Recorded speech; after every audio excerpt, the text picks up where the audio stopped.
Hobao, Offna, GTP2E / DM1E hybrid is back, getting ready to put it back together. So I wanted to share this little rebuild refresher with a few tech tips and insight here. All right, like I said, well, like I mentioned before, we are now using the pivot ball style rear A-arms from the Oval Racer, which was an awesome car. It was nitro and electric, but it had its moment, it had its era, it had its time. And then Hobao or Offna, they started getting into the electric GT scene, and well, here we go. So you have your typical suspension arms that look like this, right? Where the hinge pin goes in, rear hub carrier, bearing, and then you have the other style. And if you notice, the typical style that's used today is a lot wider. So that fits perfectly in the gearbox. And then, you got the capture hinge pin plates, get the front and the rear. And if you notice, the Offna is a lot skinnier or more narrow inset. And these are 3mm nylon washers. Now I'm storing my new A-arm pins with spacers, like a backup. That's how I keep it together.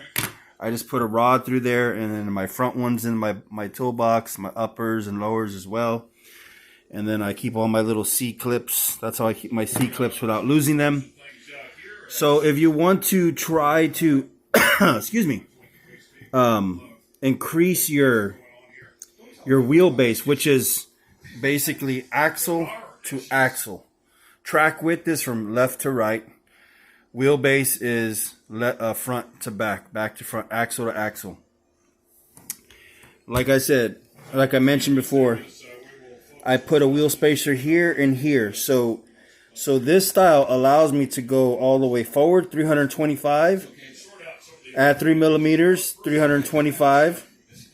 Got 328, right? Because I added 3mm. I put it more towards the back, but not all the way.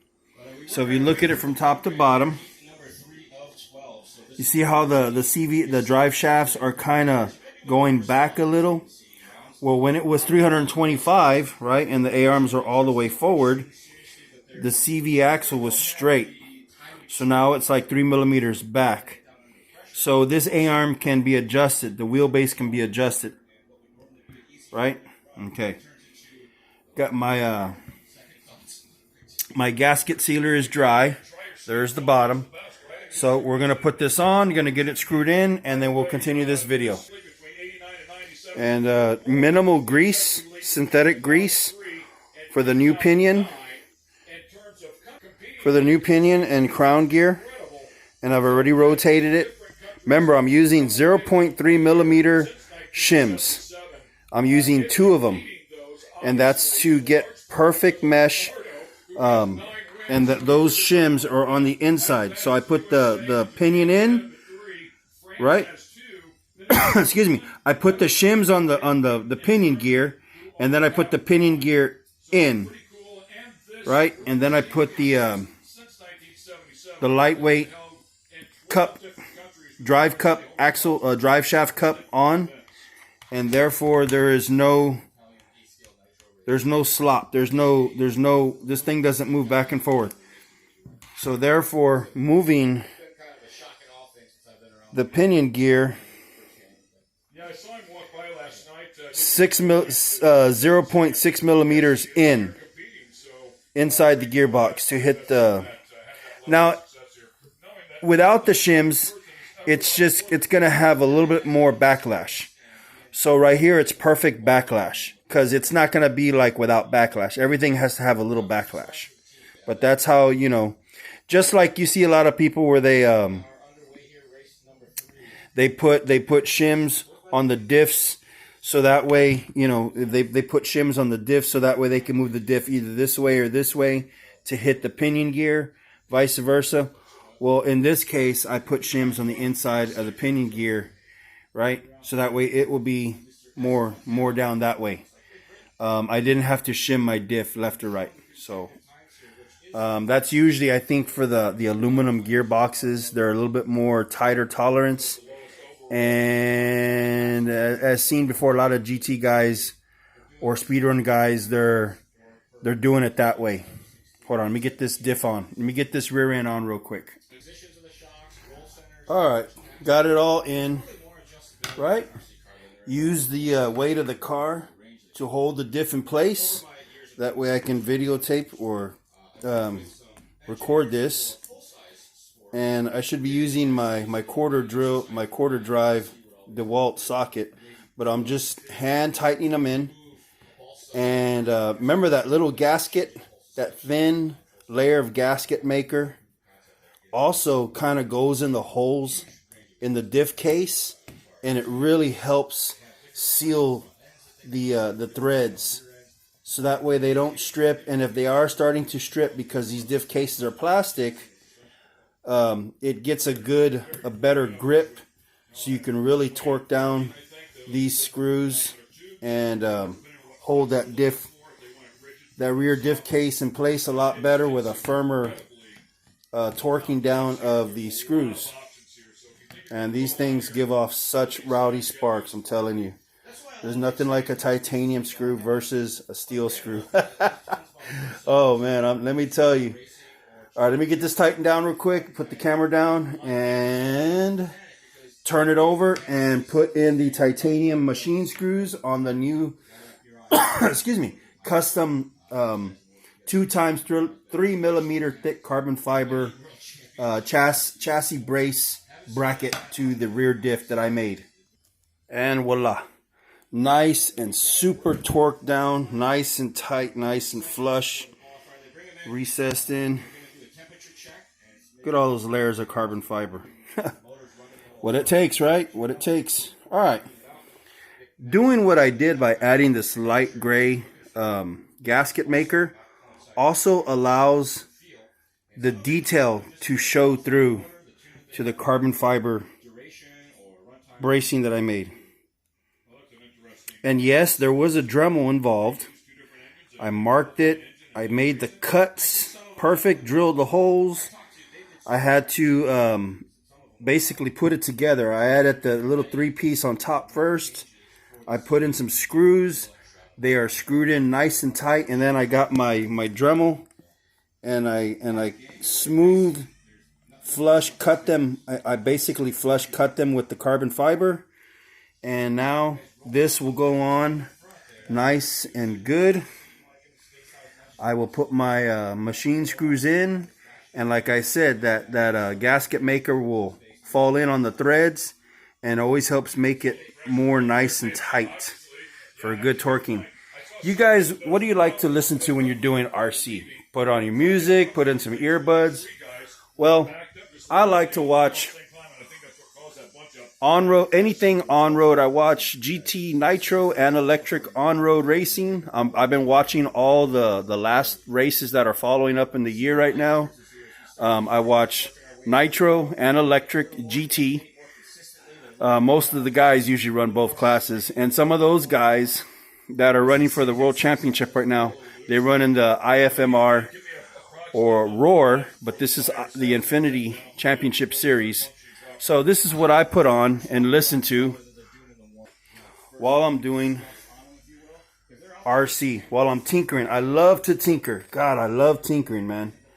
So when I do the front diff and I take it off and I add that stuff, I'm not going to videotape it because it's basically going to be the same procedure. I'm going to clean out all the extra grease. I know the diffs are good, and then I'm going to just put a thin glaze of synthetic grease, axle bearing grease or bearing grease on the gear. If I remember, that pinion gear was the more used gear. And I guess I did it when I did it like 2 years ago, when I started doing 6S speed runs on some of those videos I have that I uploaded while I'm in a Academy parking lot testing some GRP R1 tires. They are the cold weather / wet weather tires. Pardon me. And it was 50 degrees, and I put my little camera down, leaned it against my vehicle tire, but I didn't know that the road was arced. That's why you couldn't always see it, just flying by every now and then, testing those cold tires. And then like a 9-second high-speed rip, a drag. I was doing some drag testing with foam tires in an old shoe store on a nice, perfectly flat, straight carpet. And when I say 46, 45 tooth spur gears is good for drag, and that's 8 scale. I don't know what those guys are using, but that's what I was using. Basically, the GT gears setup. So I was running a high KV motor. You can run a 1950, 2000, 2100, 2150, but I use a 2200. 45 or 46 spur gear if you're going to do some drag rip racing, or just playing around doing some drag rip testing. Get your car dialed in nice and straight. Take the toe in out of the rear, set it all up nice and straight, and use, like, I guess anywhere from 15 to 17 or 18 pinion gears on that bigger spur gear. This is a 42. I don't think I'm doing any drag racing rips with it. It might pull a little too much amps, but this would be good for 14 8 volts bashing and testing in the parking lot. I'm going to run my BSR foams and my GRPs, and I believe I will get a little bit more speed out of this 42 Power Hobby Steel Light and Spur gear. And like I said, trying the 18 tooth, I'm trying to find that perfect pinion gear where I don't have to go anywhere from 18, 19, or 20. I like to use 18 because it's kind of small, but it's right there where it starts getting kind of big. And 42 spur. So I'm not going odd, keeping everything even. You know what I'm saying? Even numbers. 18, 42. The bevel pinion gear is 13 tooth. The crown gears on here, they're 44, not 43. So you can calculate everything and do your ratios. Yeah, so it's got the perfect gearboxes, heavy-duty gearboxes to really haul this car around. It's very lightweight. The SMC racing site, smc.com, the website where I'm going to get my battery, they sell XT150 bullet. These are the non-anti-spark. So when I had the 22 volts, it was really sparking and starting to wear away this bullet. But they sell the 150 anti-sparks, and they sell a new, it's called like a QS8. It's a 8 gauge, 6 to 8 gauge. It is 100% copper, and it is tinned with aluminum. And those things will handle up to 300, 400, 500 amps of current, where these are little over 200 plus. XT150s are a little over 200 plus amps. Then you have your XT90s, which I think are 150 to 190 amps. Those are really good, and they have anti-spark ones too. But I'm going to just order some anti-spark ones and redo my bullet connectors. And I'm just testing this car with this 6,000 milliamp Power Hobby LiPo. It was a 6S, now it's a 4S because 2 cells died. So it's a 150C. So I like to always use high C batteries, high C rating batteries. Let me get this on real quick. Let me hit pause and put this on real quick, and then I'll turn it back on and we'll do some little rips with it, okay? Alright, here we go. I just installed it. Oops, sorry. My hand in front of the camera light gets real bright. So I'm going to use my Traxxas. This is for my turnbuckles, right? But this one, I believe it's a 4.5. And so I just taped them together. And those are the ones that I use for the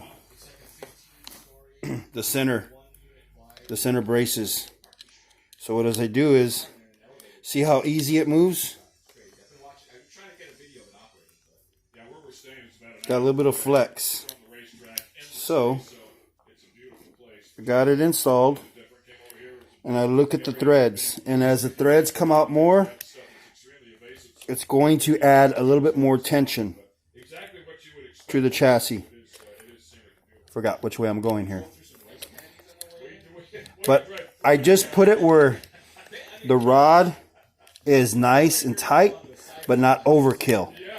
Okay? Just nice and tight, but not over tight. And then you will start to feel the tension on the rod. You won't really be able to bend it anymore. These are titanium. Okay. That's good, and I'll back it off just a hair. It's just there.